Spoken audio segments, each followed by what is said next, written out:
Bismillah, alhamdulillah, assalamu alaikum, peace be unto you. This is a very special episode of the Dean Show. We're here in Texas, that's right, y'all, with a live studio audience, and we're going to get everybody involved. You can get involved from your house, you can get involved with your family, sit around the TV and enjoy this week's show, because we have a special guest, David Gullion, who comes from a background of Baptist missionaries, 50 years in the making.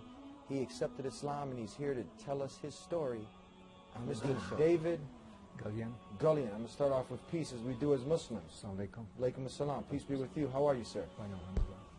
Now, I'm very honored to have you on our show. Thank you.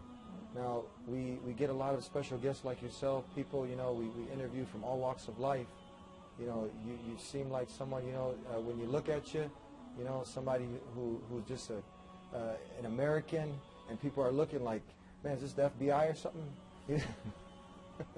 Or, you know, the chemistry teacher, you just, you know, somebody from outside is looking in, it's like, man, this is not a Muslim, you know, because they think Muslim, you know, Arab, Pakistani. What happened here? Basically, when I came to the point that I investigated Islam, I felt that based on what I knew, I was forced or compelled to become Muslim. By the sword? No, simply forced to become Muslim because it was the correct religion or the right belief.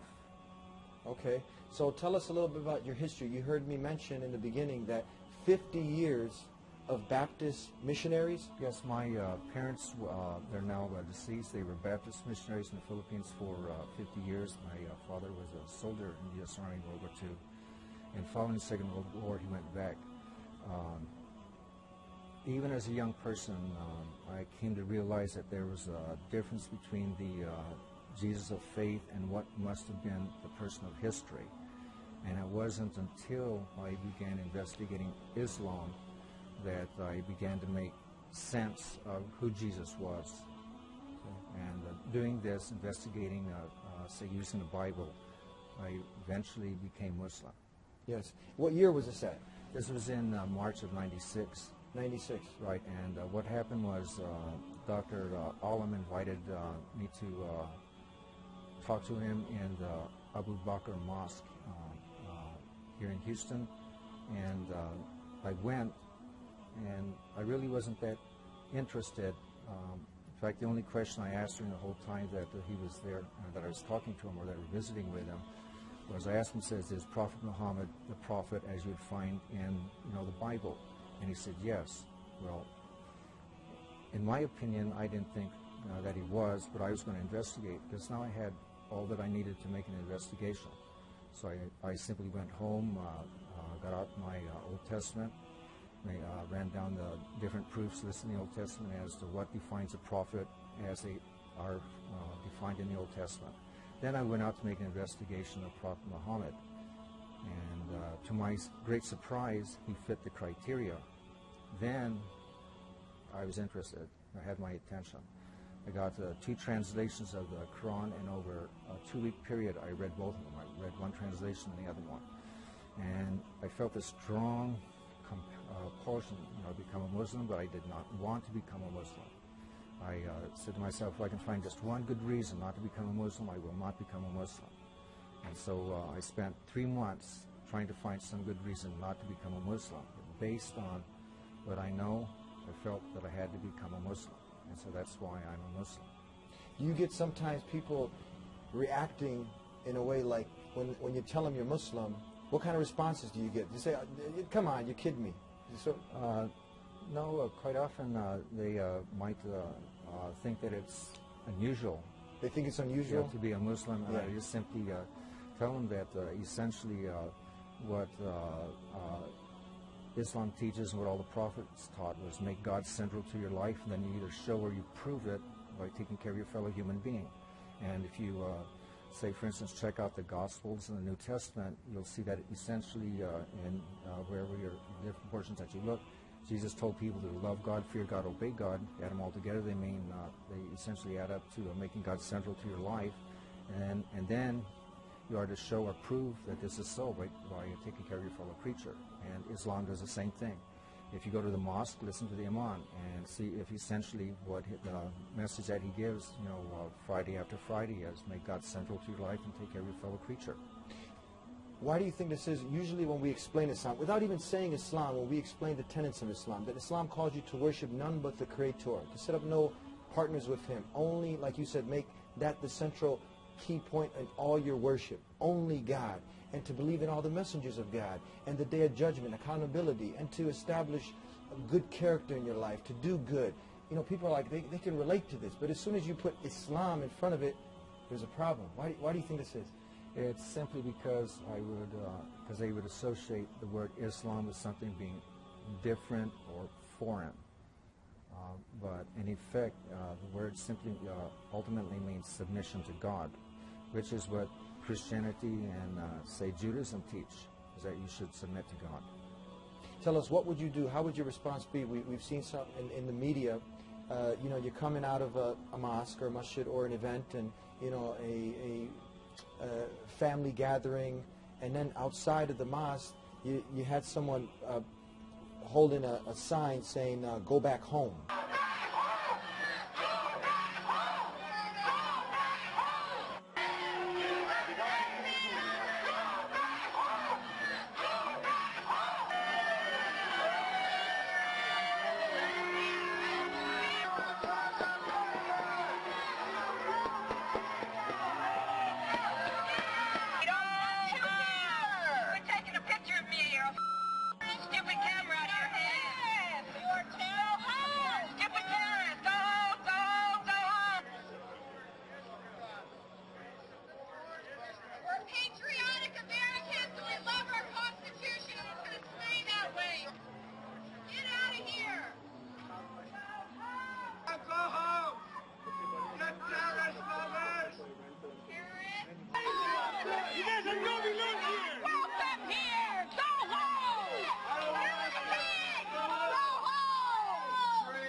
How would you respond to this? If I go back home, I go to Houston, because Houston's my home. I was born here in Texas, so if I go back home, that's where I go back home. Yeah. And submission to God is a universal message, so wherever a person lives or a creature lives, that's their home. Yeah. And in other words, submission to God is something that should be done regardless of where a person is.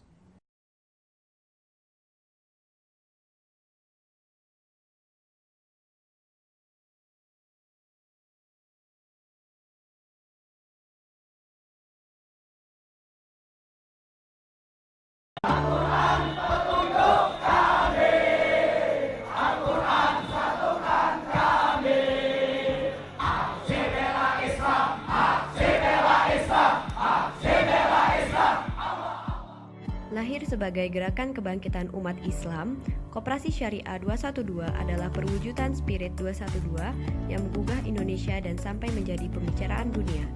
Spirit 212 yang mampu menyatukan energi tiap individual umat Islam di Indonesia menjadi energi berjamaah, dari kumpulan menjadi barisan, dari konsumen menjadi produsen, menumbuhkan kepercayaan diri umat Islam Indonesia untuk bangkit secara ekonomi.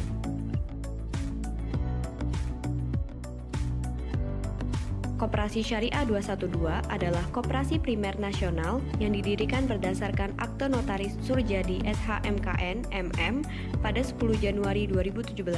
Telah memiliki badan hukum, surat izin usaha perdagangan, dan nomor pokok wajib pajak. Koperasi Syariah 212 beranggotakan perorangan yang tersebar di seluruh Indonesia dan beberapa di luar negeri, seperti Malaysia, Qatar, dan Turki. Jumlah anggota Koperasi Syariah 212 per 31 Desember 2018 sebanyak 51.274 orang. Sedangkan terdapat 227 komunitas Koperasi Syariah 212 yang beranggotakan 30.045 orang dan tersebar di 8 provinsi serta luar negeri seperti Qatar, Malaysia, dan Turki. Koperasi Syariah 212 mengembangkan kewirausahaan umat melalui model bisnis 212 Mart, sharing ekonomi, baik sebagai investor, pemilik, dan pemasok barang ke 212 Mart. Selain jaringan retail 212 Mart, Koperasi Syariah 212 juga mulai memproduksi bahan-bahan kebutuhan keluarga sehari-hari, seperti air mineral 212, beras 212, dan lain-lain akan menyusul. Di bidang teknologi, Koperasi Syariah 212 telah memiliki aplikasi KS212 Mobile sejak 2017. Aplikasi yang membantu umat bertransaksi dalam genggaman, membayar listrik, pulsa handphone, dan lain-lain. Kedepan, Koperasi Syariah 212 akan terus mengembangkan usaha-usaha yang tidak hanya profitable, juga menggugah semangat umat untuk bangkit secara ekonomi, melalui cara berjamaah, dengan penuh amanah, dan insya Allah menuju izah atau kemuliaan umat.